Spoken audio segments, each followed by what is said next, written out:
ये कहानी क्लाउड नाम के एक लड़के के ऊपर आधारित है जिसे अपने ही दोस्त की माँ के साथ प्यार हो जाता है और वो उसके साथ घपाघप भी करता है। अब इसके बाद कहानी में आगे क्या होता है ये हम आज की इस एक्सप्लेनेशन में देखने वाले हैं। आज मैं जिस फिल्म को एक्सप्लेन करने वाला हूँ उसका नाम है इन द हाउस और ये फिल्म 2012 में रिलीज हुई थी। मूवी की शुरुआत में हम जर्मन नाम के एक आदमी को देखते हैं जो एक स्कूल में फ्रेंच टीचर होता है। इसके बाद जब जर्मन घर पर स्टूडेंट के असाइनमेंट चेक कर रहा होता है तभी वहाँ पर उसकी वाइफ जेना आती है। फिर जेना भी कुछ स्टूडेंट्स के असाइनमेंट चेक करती है और जर्मन से पूछती है कि तुमने स्टूडेंट को इतने गंदे मार्क्स क्यों दिए। इस पर जर्मन उसे बोलता है कि बच्चों ने कुछ खास तो लिखा ही नहीं है तो मैं इन्हें अच्छे मार्क्स किस चीज के दूं। तभी जर्मन क्लाउड नाम के एक स्टूडेंट का असाइनमेंट पढ़ता है जिसमें लिखा हुआ था कि क्लाउड राफा नाम के एक स्टूडेंट के घर पर काफी दिनों से जाना चाहता था और फिर एक दिन वो राफा को मैथ पढ़ाने के बहाने उसके घर पर जाता है। वहाँ पर उसकी नजर राफा की माँ एस्थर पर पड़ती है जो दिखने में बहुत ही खूबसूरत थी। इसके बाद क्लाउड राफा को एक मैथ प्रॉब्लम सॉल्व करने के लिए देकर नीचे आ जाता है। वहाँ वो राफा की मॉम को देखता है जो एक मैगजीन पढ़ रही होती है। अब कुछ देर तक एस्थर को देखने के बाद क्लाउड वापस राफा के पास जाता है और उसे बोलता है कि तुम्हारी मैथ बहुत ही ज्यादा खराब है इसलिए मुझे रोज आकर तुम्हें ट्यूशन पढ़ाना होगा। अब ये सब पढ़ने के बाद जर्मन अपनी वाइफ को बोलता है कि इस लड़की की राइटिंग स्किल्स बहुत ज्यादा अच्छी है और ये आगे जाकर एक बड़ा राइटर बन सकता है। फिर अगले दिन क्लास के बाद जर्मन क्लाउड से उसके असाइनमेंट के बारे में पूछता है और उसे बोलता है कि अगर राफा को पता चल गया कि तुम उसकी मॉम के बारे में क्या सोचते हो तो तुम बहुत बड़ी मुसीबत में पड़ जाओगे। पर इस पर क्लाउड उसे बोलता है कि ये तो मैंने बस आपको पढ़ाने के लिए लिखा है और फिर वो जर्मन को पिछले असाइनमेंट के आगे का पार्ट देता है। इसके बाद जर्मन अपनी वाइफ के पास जाकर उसे इस बारे में बताता है और वो दोनों आगे की स्टोरी पढ़ने लगते हैं। उसमें लिखा था कि इस बार जब क्लाउड राफा के घर पर गया तो उसकी मॉम बहुत ज्यादा खुश थी क्योंकि क्लाउड की वजह से राफा मैथ्स में काफी अच्छा हो रहा था। फिर जब राफा की मॉम वहाँ से जा रही होती है तो क्लाउड उसे गंदी नजरों से देखने लगता है। अब ये सब पढ़कर जेना को काफी अजीब लग रहा था कि एक बच्चा इतना गंदा कैसे सोच सकता है, पर जर्मन को इससे कोई फर्क नहीं पड़ता क्योंकि वो क्लाउड की राइटिंग स्किल से बहुत ज्यादा इम्प्रेस था। फिर अगले दिन जर्मन स्कूल में क्लाउड की फैमिली की इन्फॉर्मेशन निकालता है और उसे पता चलता है कि क्लाउड की फैमिली 2 साल पहले यहाँ पर शिफ्ट हुई है और वो लोग कई बार अपना घर बदल चुके हैं। अब इससे जर्मन को लगता है कि क्लाउड बहुत परेशान रहता है और उसे एक प्रॉपर गाइडेंस की जरूरत है। इसलिए अब जर्मन ये डिसाइड करता है कि वो क्लाउड को एक अच्छा राइटर बनाने में उसकी हेल्प करेगा। फिर क्लाउड भी जर्मन को उसके आगे का असाइनमेंट देता है जिसमें लिखा हुआ था कि जब क्लाउड वापस से राफा के घर पर गया तब राफा और उसके डैड मैच देख रहे थे। तभी राफा की मॉम वहाँ पर आती है और वो क्लाउड के पास आकर बैठ जाती है। थोड़ी देर बाद राफा के डैड को एक अर्जेंट कॉल आता है और वो उठकर वहाँ से चले जाते हैं। अब ये देखकर क्लाउड सोचता है कि अगर ऐसे ही राफा के मॉम और डैड के बीच में दूरियां बढ़ती गई तो वो राफा की मॉम को आसानी से पटा लेगा। अब ये असाइनमेंट जब जर्मन अपनी वाइफ को पढ़ाता है तो अब उसकी वाइफ को भी ये लगने लगता है कि क्लाउड की राइटिंग स्किल्स बहुत ज्यादा अच्छी है। फिर अगले दिन स्कूल में क्लाउड जर्मन को एक और असाइनमेंट देता है जिसे घर आकर जर्मन अपनी वाइफ के साथ पढ़ने लगता है। उसमें क्लाउड ने लिखा था कि मैंने इस बार राफा को मैथ की एक बहुत ही मुश्किल प्रॉब्लम सॉल्व करने के लिए दिया और फिर मैं नीचे राफा की मॉम को देखने चला गया। नीचे राफा की मॉम और डैड आपस में बहस कर रहे थे जिसे देखकर क्लाउड को बहुत अच्छा लगता है। थोड़ी देर बाद जब राफा की मॉम बाहर आती है तो वो क्लाउड को देख लेती है, पर तभी क्लाउड सामने रखी हुई पेंटिंग को देखने का नाटक करने लगता है। पर राफा की मॉम को ये पता चल गया था कि क्लाउड उनकी बातें सुन रहा है, इसलिए वो रात को राफा के डैड को बोलती है कि उन्हें राफा के लिए कोई दूसरा ट्यूटर ढूंढना होगा। अब ये सब बातें क्लाउड भी छुपकर सुन रहा होता है और उसे अब बहुत ज्यादा टेंशन होने लगती है क्योंकि अगर इस बार राफा के मैथ्स में अच्छे नंबर नहीं आए तो वो राफा के घर पे ट्यूशन पढ़ाने नहीं आ पाएगा। अब बहुत सोचने पर क्लाउड को एक आइडिया आता है और वो अगले दिन जर्मन को मैथ्स का पेपर चुराने के लिए बोलता है और साथ ही वो उसे ये भी बोलता है कि अगर उसने ऐसा नहीं किया तो वो राइटिंग करना छोड़ देगा।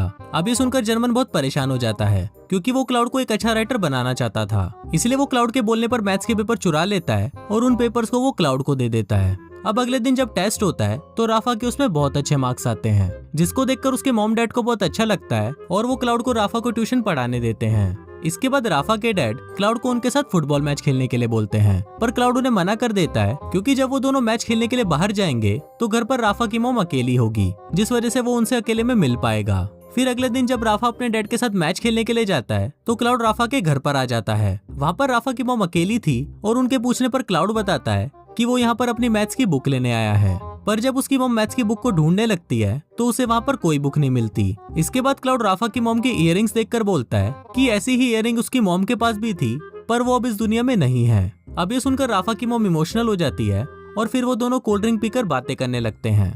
अब ये स्टोरी सुनकर जर्मन की वाइफ उसे बोलती है कि अगर राफा के डैड को इस बारे में पता चल गया तो वो उसे जिंदा नहीं छोड़ेंगे, पर इस पर जर्मन उसे बोलता है कि ऐसा कुछ नहीं होगा। रात को फिर जर्मन क्लाउड का एक और असाइनमेंट पढ़ता है जिसमें लिखा होता है कि इस बार उसे राफा के घर पर बहुत लेट हो गया था तो राफा के डैड ने उसे यहीं पर ही सोने के लिए कहा। फिर जब राफा क्लाउड को उसका रूम दिखाने के लिए जाता है तो वो क्लाउड को बोलता है कि वो उसका बेस्ट फ्रेंड है और इसके साथ ही वो उसे किस करने लग जाता है। अब इससे हमको पता चलता है कि राफा क्लाउड को लाइक करता है।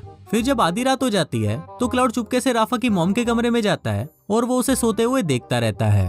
अब ये पढ़ने के बाद जर्मन की वाइफ को काफी अजीब लगता है, पर जर्मन उसे बोलता है कि इसमें कोई भी गलत बात नहीं है और क्लाउड की उम्र के बच्चों में ये सब फैंटेसीज होती ही हैं। फिर अगले दिन हम क्लाउड को देखते हैं जो राफा की मॉम के करीब आता जा रहा था। इसके बाद रात को राफा की मॉम और उसके डैड के बीच में झगड़ा होता है और वो झगड़ा धीरे धीरे बढ़ने लगता है। फिर राफा के डैड जब गुस्से में वहाँ से बाहर चले जाते हैं तब वहाँ पर क्लाउड आता है और वो क्लाउड की मॉम को एक लेटर देकर वहाँ से चला जाता है। अगले दिन उस लेटर को पढ़कर राफा की मॉम क्लाउड को अपने पास बुलाती है और फिर जब वो लोग बातें कर रहे होते हैं तो क्लाउड जर्मन को इमेजिन करने लगता है। इसके बाद राफा की मॉम को वो लेटर पढ़कर बहुत अच्छा लगता है और वो वहीं पर ही क्लाउड को किस करना शुरू कर देती है। अब ये सब राफा खिड़की से छुपकर देख रहा होता है और उसे ये देखकर बहुत बुरा लगता है, जिसके बाद वो अपने रूम में आता है और आत्महत्या कर लेता है और असाइनमेंट के लास्ट में लिखा होता है कि कहानी अभी बाकी है।